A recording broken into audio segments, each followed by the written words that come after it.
जब से बीएसपी बनी है 14 अप्रैल 1984 को बीएसपी का गठन किया गया था, उसके बाद जब तक चुनाव बैलेट पेपर से होते रहे तो बीएसपी का जो ना तो वोट प्रतिशत कम हुआ है और ना ही बीएसपी का जनाधार हमें कम नजर आया है और हमारी सीटें भी बढ़ी हैं।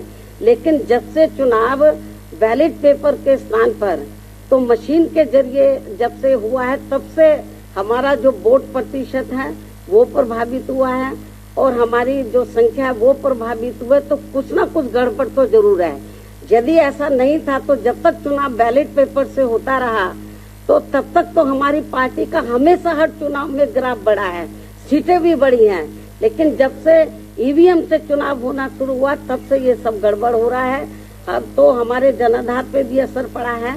और लेकिन मुझे तो यही कहना है कि कभी कभी ये जो गड़बड़ जो भी लोग करा रहे हैं, लेकिन हो सकता है कि कभी ये गड़बड़ कराने वाले लोग इनका सिस्टम ही ना फेल हो जाए। मतलब तो जो जिधर से भी ये लोग करा रहे हैं, तो मेरा तो अपने लोगों को यही कहना है कि आप लोग प्रयास करो, पार्टी के लोग प्रयास करें, लोगों को तैयार करें। आज नहीं तो कल ये जो जहाँ से ये सिस्टम शुरू हुआ, आपको मालूम है कि दुनिया के जिन देशों में पहले बैलेट पेपर से चुनाव होता था, जहाँ मशीन से शुरू हुआ, तो जब लगा इसमें धांधली हो रही तो वहाँ खत्म कर दिया। बैलेट पेपर से वहाँ चुनाव हो रहा है। तो इसलिए मैं आपको ये बताना चाह रही हूँ कि ये मशीनों का कमाल है और कुछ नहीं है। नहीं तो ये लोग ईवीएम की बजाय बैलेट पेपर से कराएं। तो आप रिकॉर्ड उठा के बीएसपी का देख लो, जब तक बैलेट पेपर से चुनाव होता रहा, हमारा हर चुनाव के अंदर हमारी पार्टी का जनाधार बढ़ा है और वोट का प्रतिशत बढ़ा है और सीटें बढ़ी हैं। और जब से ये मशीनें आई हैं तब से ये गड़बड़ हुआ है। जरूर कुछ दाल में काला है और इसको लेकर हम लोग माननीय सुप्रीम कोर्ट में भी गए।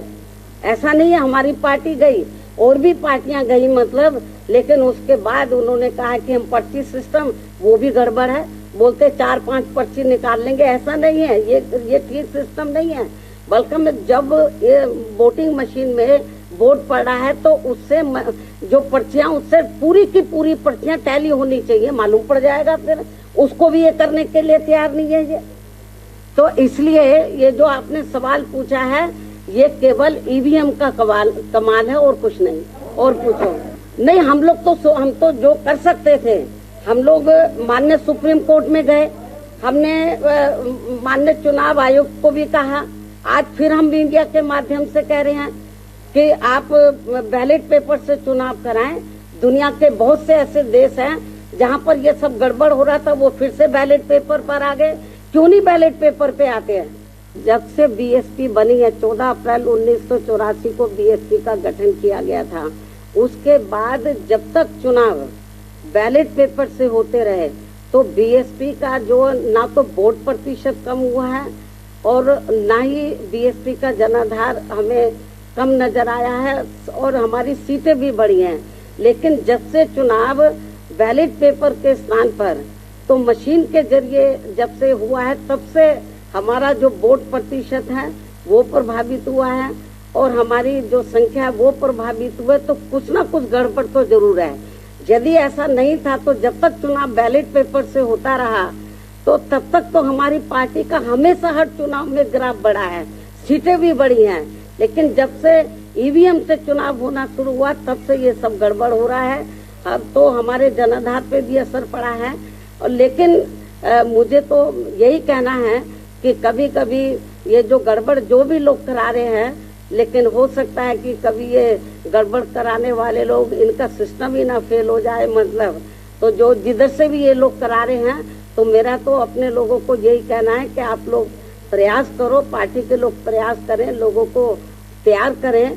आज नहीं तो कल ये जो जहाँ से ये सिस्टम शुरू हुआ, आपको मालूम है कि दुनिया के जिन देशों में पहले बैलेट पेपर से चुनाव होता था, जहाँ मशीन से शुरू हुआ, तो जब लगा इसमें धांधली हो रही तो वहाँ खत्म कर दिया। बैलेट पेपर से वहाँ चुनाव हो रहा है। तो इसलिए मैं आपको ये बताना चाह रही हूँ कि ये मशीनों का कमाल है और कुछ नहीं है। नहीं तो ये लोग ईवीएम की बजाय बैलेट पेपर से कराएं। तो आप रिकॉर्ड उठा के बीएसपी का देख लो, जब तक बैलेट पेपर से चुनाव होता रहा, हमारा हर चुनाव के अंदर हमारी पार्टी का जनाधार बढ़ा है और वोट का प्रतिशत बढ़ा है और सीटें बढ़ी हैं। और जब से ये मशीनें आई हैं तब से ये गड़बड़ हुआ है। जरूर कुछ दाल में काला है और इसको लेकर हम लोग माननीय सुप्रीम कोर्ट में भी गए। ऐसा नहीं है हमारी पार्टी गई, और भी पार्टियां गई मतलब, लेकिन उसके बाद उन्होंने कहा कि हम पर्ची सिस्टम वो भी गड़बड़ है। बोलते 4-5 पर्ची निकाल लेंगे, ऐसा नहीं है, ये ठीक सिस्टम नहीं है। बल्कि जब ये वोटिंग मशीन में वोट पड़ रहा है तो उससे जो पर्चियां, उससे पूरी की पूरी पर्चियां टैली होनी चाहिए, मालूम पड़ जाएगा। फिर उसको भी ये करने के लिए तैयार नहीं है ये। तो इसलिए ये जो आपने सवाल पूछा है ये केवल ईवीएम का कमाल है और कुछ नहीं। और पूछो। नहीं, हम तो जो कर सकते थे, हम लोग माननीय सुप्रीम कोर्ट में गए, हमने माननीय चुनाव आयोग को भी कहा। आज फिर हम मीडिया के माध्यम से कह रहे हैं कि आप बैलेट पेपर से चुनाव कराएं। दुनिया के बहुत से ऐसे देश हैं जहां पर ये सब गड़बड़ हो रहा था, वो फिर से बैलेट पेपर पर आ गए। क्यों नहीं बैलेट पेपर पे आते हैं?